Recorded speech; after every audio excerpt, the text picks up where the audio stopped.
Continuando con este recorrido de problemas con los cuales van a tener que lidiar la red eléctrica inteligente, nos encontramos ahora con que, bien, vamos a integrar fuentes renovables de energía, vamos a mejorar el uso de la energía, la vamos a hacer más racional, más eficiente, pero nos queda un problema, que es que van a existir momentos del día o de la semana en los cuales puede haber congestiones en la red eléctrica por la necesidad de energía en esos instantes, ¿sí? Entonces, otra de las cosas que deberían solucionar, otro de los problemas con los que deberían lidiar estas redes, es con la reducción de los picos de carga en todo lo que es transmisión y distribución. Aquí podemos ver distintas facetas de este problema. Por un lado aparece una estrategia de reducción de picos de carga novedosa y que está dando bastante que hablar mayormente en los países más desarrollados, que es lo que se conoce como gestión avanzada de la demanda o respuesta a la demanda, o también lo podemos encontrar por sus siglas en inglés como Demand Side Integration, Demand Response o Demand Management. ¿Qué involucra esto de la gestión de la demanda? Bueno, la idea subyacente es la de poder gestionar cargas que tengan cierta flexibilidad para que no consuman en el momento de mayor pico o que lo hagan de una manera atenuada, ¿sí? Veamos algunos ejemplos. Supónganse este perfil de consumo que vemos aquí, hipotético de un determinado usuario, el cual tiene un consumo base muy bajo durante la madrugada, tiene un pico a la primeras horas de la mañana, después tenemos un consumo base un poco más elevado y después tenemos un pico más grande durante la noche. Este comportamiento es bastante típico de cualquier hogar y casi del consumo urbano en general. Ahora bien, nuestro problema está más que nada en este pico de aquí, donde hay mayor demanda. ¿Qué pasa si, por ejemplo, podemos desplazar consumo de estas horas a horas donde la capacidad ociosa de la red es más grande? Un ejemplo típico que se menciona en muchos textos es el del lavarropas, por poner un ejemplo doméstico.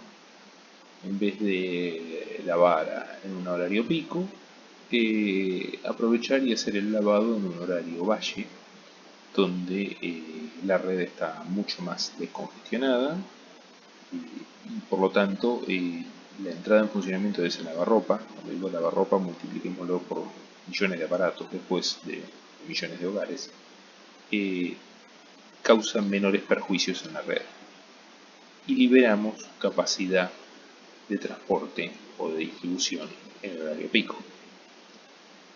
Esta estrategia se conoce como desplazamiento de carga justamente. Otra estrategia, conocida como llenado de valles, es decir, bueno, si tenemos capacidad ociosa aquí, ¿por qué no aprovechamos esta capacidad ociosa para almacenar energía en forma local y luego utilizarla en los horarios pico para evitar consumirla de la red? Entonces, si no puedo mover mi carga porque tiene que activarse a esta hora, por ejemplo de 18 a 22, cargo energía en un acumulador, en algún sistema de almacenamiento durante la madrugada y después lo uso en el horario donde lo necesito. Esta estrategia se llama justamente llenado de valle porque la idea es aprovechar la capacidad ociosa para transportar energía que después voy a precisar en el día.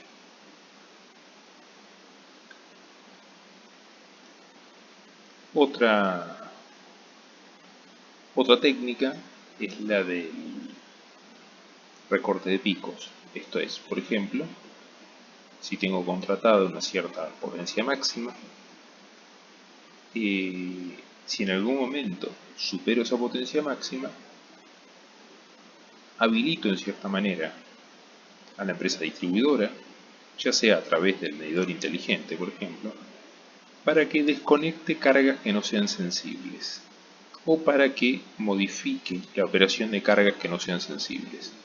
Un ejemplo doméstico de este tipo de estrategia de recorte de pico es el aire acondicionado. Por ejemplo, cambiando el seteo de la temperatura para que consuma menos. Otro sería desactivar electrodomésticos de menor importancia. Obviamente no vamos a desactivar la heladera, que justamente no, pero apagar algunas luminarias y equipos que sean más accesorios. Obviamente ahí necesitamos cierta inteligencia, ¿sí? Aquí estamos hablando de dispositivos inteligentes, hablamos de IoT, de Internet de las Cosas, hablamos del Smart Meter, del medidor inteligente, de dispositivos que se interrelacionan y que responden a una consigna o a un contrato o configuración predeterminada. Y por último, la cuestión de la eficiencia.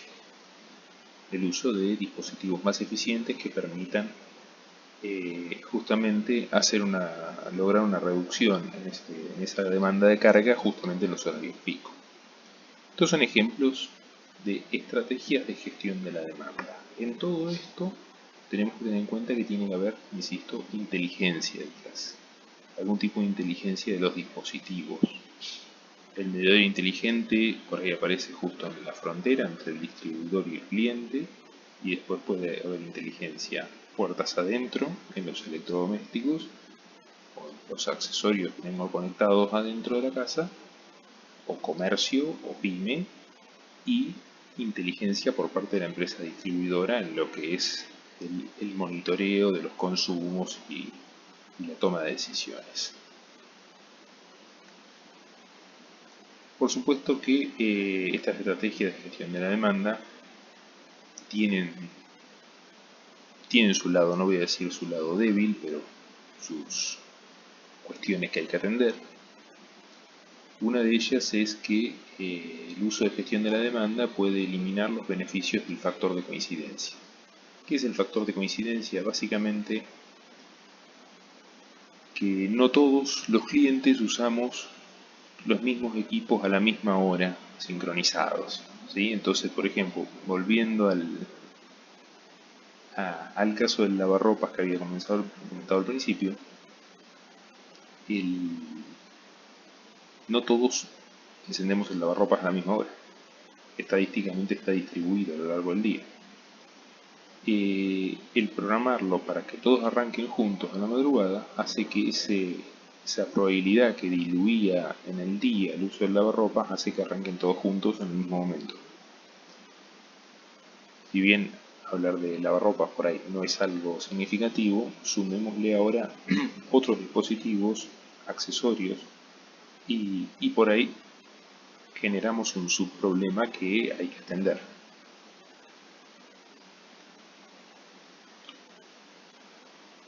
Aquí es donde entra en juego nuevamente la cuestión de la inteligencia a la hora de aplicar en forma dinámica y en forma automatizada este tipo de decisiones.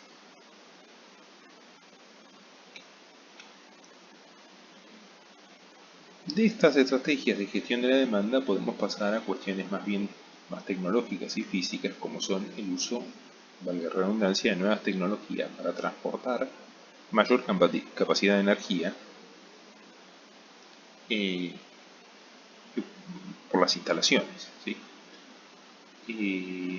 Hay básicamente tres subtópicos aquí de cómo aumentar la capacidad de transmisión de energía sin construir nuevas líneas. Uno de ellos es el incremento de la tensión, ¿sí? Sabemos que potencia es tensión por corriente, por lo tanto si aumento la tensión voy a estar transmitiendo más potencia, por ende más energía.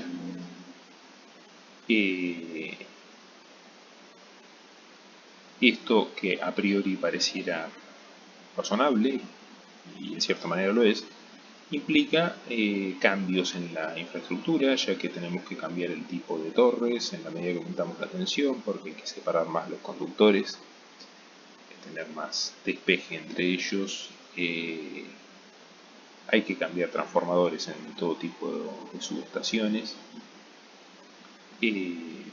posiblemente también cambien tecnologías de cables, pueden aumentar los problemas de interferencia electromagnética al menos de baja frecuencia, pero es una opción. Es una opción que implica un cambio en la infraestructura. Una opción más atractiva y que está mucho más enmarcada dentro del tema de redes eléctricas inteligentes, pues justamente aquí hablamos de utilizar algo de inteligencia de cierta manera, es incrementar la densidad de corriente. Si quiero transmitir más potencia, no puedo aumentar la tensión porque no puedo modificar las torres ni los transformadores, lo que tengo que hacer es aumentar la corriente. Pero claro, ¿qué es lo que nos limita la intensidad de la corriente, la densidad de la corriente dentro de un conductor? Bueno, básicamente la corriente está limitada por una cuestión mecánica de calentamiento y destrucción del cable. Si la corriente aumenta por encima de un cierto valor, las pérdidas por efecto Joule van a hacer que ese cable se caliente y al calentarse puede perder propiedades mecánicas y cortarse, dañarse, producir una falla.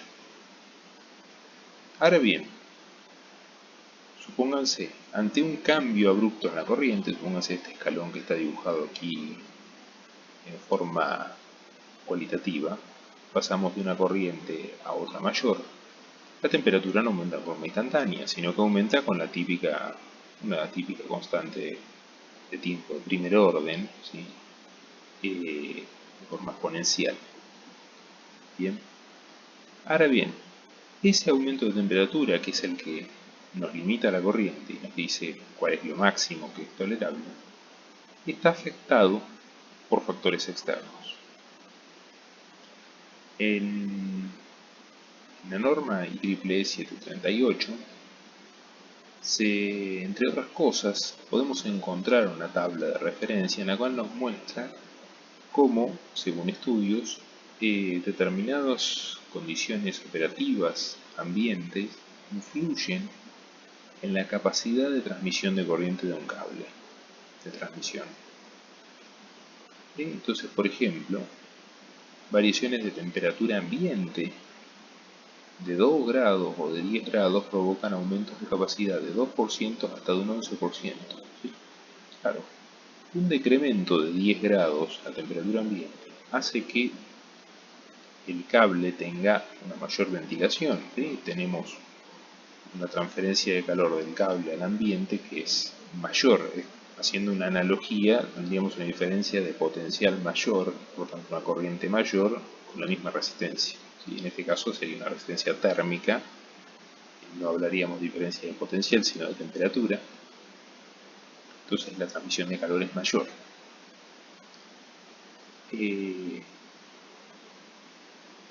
O por ejemplo la presencia de viento, dependiendo del ángulo y la velocidad, puede lograr aumentos de capacidad de corriente bastante notorios, de orden de 35 o 40%.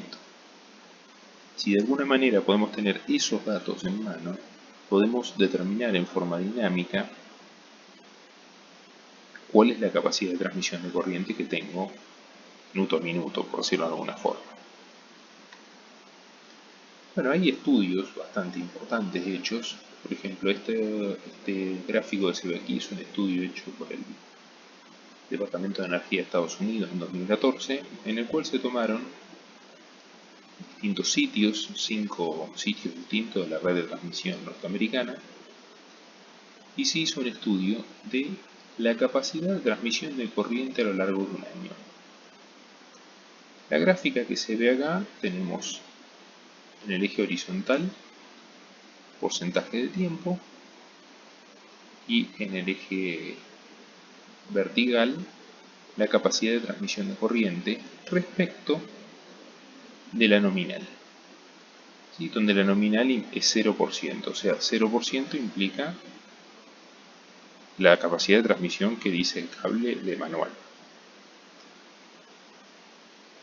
Fíjense que en todas estas 5 locaciones, durante al menos un 90% del año, la capacidad de transmisión los cables era superior a la nominal. Y podríamos decir que durante un 50% del año esa capacidad de transmisión estaba por arriba de un 30 o 40%, según la ubicación, de la capacidad nominal. Por lo tanto, en estos lugares, con una adecuada medición de parámetros climáticos, atmosféricos, ambientales, se podría determinar capacidad de transmisión en forma cuasi instantánea y acomodarse a las necesidades de transmisión del momento.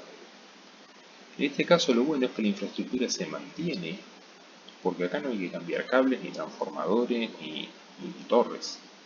Lo que sí hay que incorporar es numerosos puntos de testeo de variables climatológicas, temperatura, de vientos, de humedad, de irradiación, etc. Y por supuesto, toda esa información tiene que llegar hasta un centro de comando donde se tomen decisiones eh, en tiempo cuasi real. Acá hay otra gráfica de otro estudio similar, pero hecho en Francia. Aquí lo que vemos es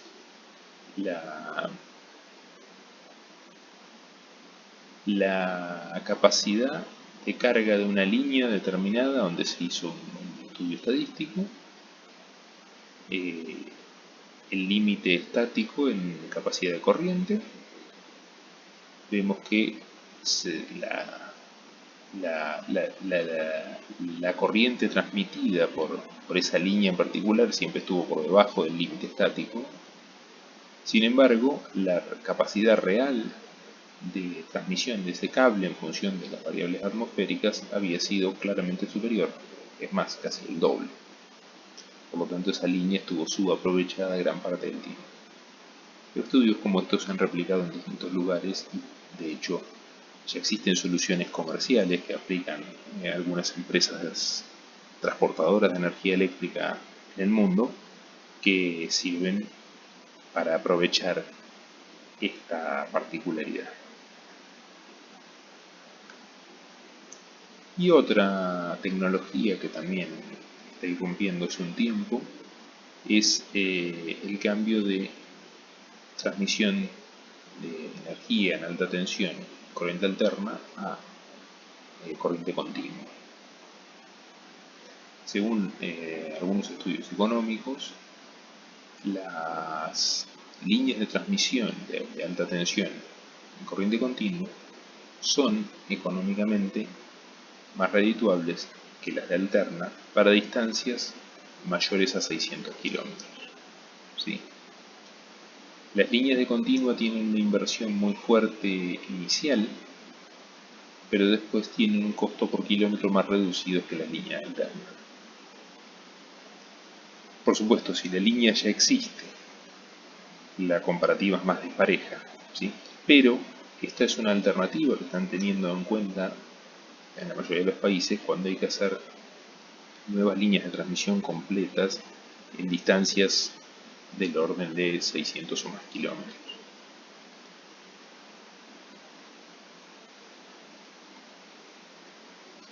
Y bueno, y la otra punta en la que también se trabaja para la reducción de picos de carga es en la cuestión de precios. Tenemos estrategias de gestión de la demanda, tenemos nuevas tecnologías y también precios. Sí, si bien en el mercado eléctrico mayorista suele haber tarifas variables en función de la demanda, muchos de los enfoques que hay sobre redes eléctricas inteligentes hablan de llevar eso a los usuarios de baja tensión, de forma de tener precios dinámicos en función de la demanda y que el cliente, a través de su smart meter, a través de una programación, decida cuándo consumir o cuándo desconectar aparatos. Se pueden pensar esquemas de bandas de precios pico y fuera de pico, 3 bandas, pico, fuera de pico, el pico crítico o bandas horarias, etcétera. Sí, son distintos esquemas que obviamente cada uno tiene sus pros y contras y que deberán en cierta manera también mesurarse con otras cosas como las estrategias de gestión de la demanda o el uso de nuevas tecnologías.